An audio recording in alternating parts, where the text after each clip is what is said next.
Madhurag gold and diamonds, Madhurag building, Kannur road, Chakkarakkal. ഏച്ചൂർക്കോട്ടം ശിവക്ഷേത്രം ആറാട്ടുതറ സമർപ്പണത്തോടനുബന്ധിച്ച് ആധ്യാത്മിക സദസ്സ് സംഘടിപ്പിച്ചു.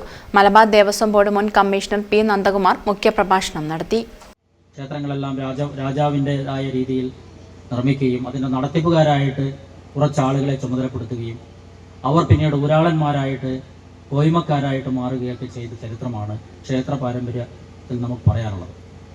പക്ഷേ കേരളത്തിൽ പിന്നീട് ഇങ്ങോട്ട് വന്നിട്ടുള്ളത് ജനങ്ങൾ ഇടപെടുന്ന സാംസ്കാരിക കേന്ദ്രങ്ങളായി ക്ഷേത്രങ്ങൾ മാറുകയാണ്.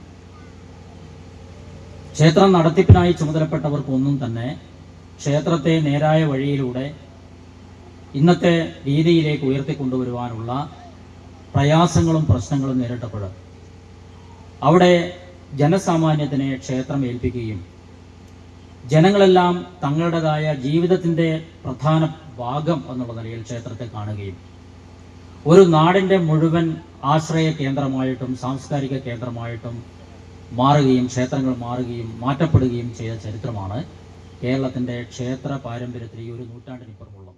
ചടങ്ങിൽ ക്ഷേത്രം എക്സിക്യൂട്ടീവ് ഓഫീസർ CP ബീന അധ്യക്ഷത വഹിച്ചു. MK ആനന്ദകൃഷ്ണൻ മാസ്റ്റർ സ്വാഗതം പറഞ്ഞു.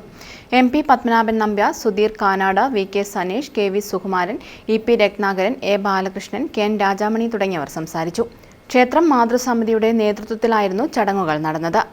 ഏച്ചൂർക്കോട്ടം ശിവക്ഷേത്രത്തിലെ ആറാട്ടുതറ സമർപ്പണത്തിന്റെ ഭാഗമായുള്ള താന്ത്രിക ചടങ്ങുകൾക്ക് ക്ഷേത്രം തന്ത്രി തെക്കേ കോർമംഗലം ദാമോദരൻ നമ്പൂതിരി നേതൃത്വം നൽകി. News bureau, Munderi.